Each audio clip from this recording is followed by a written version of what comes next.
Hello student, welcome back to my YouTube channel মজাদার science. আজকে আবার হাজির হলাম তোমাদের সামনে দশম শ্রেণীর ভৌতবিজ্ঞান ও পরিবেশ নিয়ে। আজকে যে অধ্যায়টি আলোচনা করা হবে তা হলো পরমাণু নিউক্লিয়াস। এই অধ্যায়ের সমস্ত শর্ট কোশ্চেন আজকে আলোচনা করা হবে। এই যে বইটি দেখতে পাচ্ছ, এটি ভুইয়া সাহার লেখা এবং প্রান্তিক প্রকাশনীর বই।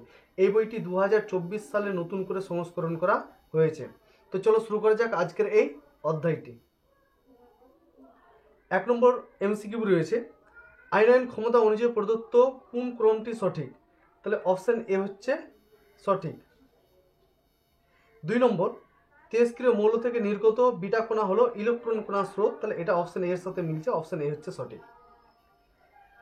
3 নম্বর, তেজস্ক্রিয় পরমাণু থেকে বিটা কণা নিঃসরণের ফলে উৎপন্ন পরমাণুর পারমাণবিক সংখ্যা বাড়ে। তাহলে এখানে অপশন বি হচ্ছে রাইট। 3 নম্বর হয়ে গেল। 4 নম্বর কোশ্চিন, আলফা কণায় উপস্থিত দুটি প্রোটন আর দুটি নিউট্রন। তাহলে অপশন সি হচ্ছে রাইট, অপশন সি রাইট করে নাও। 5 নম্বর কোশ্চিন, আলফা কণা, বিটা কণা ও গামা রশ্মির ভেদন ক্ষমতার সঠিক ক্রমটি হলো? তাহলে গামা রশ্মির ভেদন ক্ষমতা সবচেয়ে বেশি, তারপরে বিটার একটু কম, আর গামা সবচেয়ে কম। তাহলে এখানে সঠিকটা হচ্ছে বি, অপশন বি রাইট।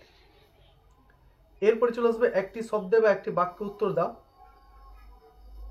1 নম্বর কোশ্চিন, তেজস্ক্রিয় পরমাণুর কোন অংশ থেকে বিটা কণা নির্গত হয়? তাহলে উত্তর লিখে নাও পরমাণুর নিউক্লিয়াস থেকে। তাহলে উত্তর লিখেও পরমাণুর নিউক্লিয়াস থেকে। যারা এখনো চ্যানেলটি সাবস্ক্রাইব করোনি অবশ্যই সাবস্ক্রাইব করে নেবে, নিউক্লিয়াস থেকে। 2 নম্বর, ইউরেনিয়াম থেকে একটি আলফা কণা নিঃসরণের ফলে যে মৌলটি উৎপন্ন হয় তার পারমাণবিক সংখ্যা কত? তাহলে এখানে পারমাণবিক সংখ্যা 92 আছে, 2 কমে যাবে, দিয়ে পারমাণবিক সংখ্যা হয়ে যাবে 90। তাহলে 2 দাগের অ্যান্সার হয়ে গেল পারমাণবিক সংখ্যা 90। 3 নম্বর, কোন ধরনের নিউক্লিয় বিক্রিয়া সূর্যের শক্তির উৎস? তাহলে সূর্যের শক্তির উৎস হচ্ছে নিউক্লিয় সংযোজন। তাহলে উত্তরটা তোমরা লিখে নাও নিউক্লিয় সংযোজন।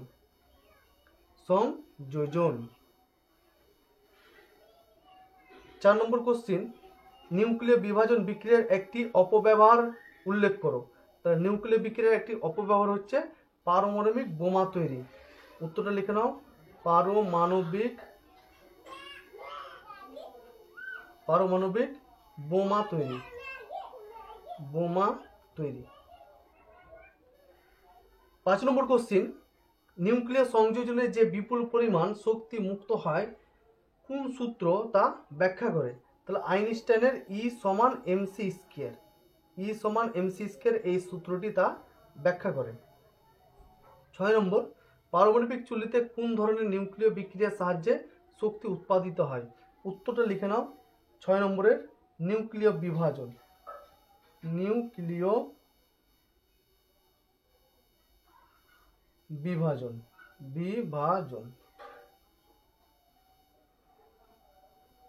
7 নম্বর, একটি প্রাকৃতিক তেজস্ক্রিয় মৌলের উদাহরণ দাও।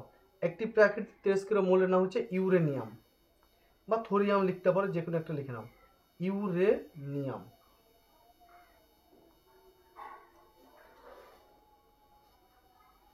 8 নম্বর, পারমাণবিক শক্তির একটি শান্তপূর্ণ ব্যবহার উল্লেখ করো। পারমাণবিক শক্তি বিদ্যুৎ উৎপাদনে ব্যবহার করা হয়। শান্তপূর্ণ ব্যবহার হচ্ছে বিদ্যুৎ উৎপাদন।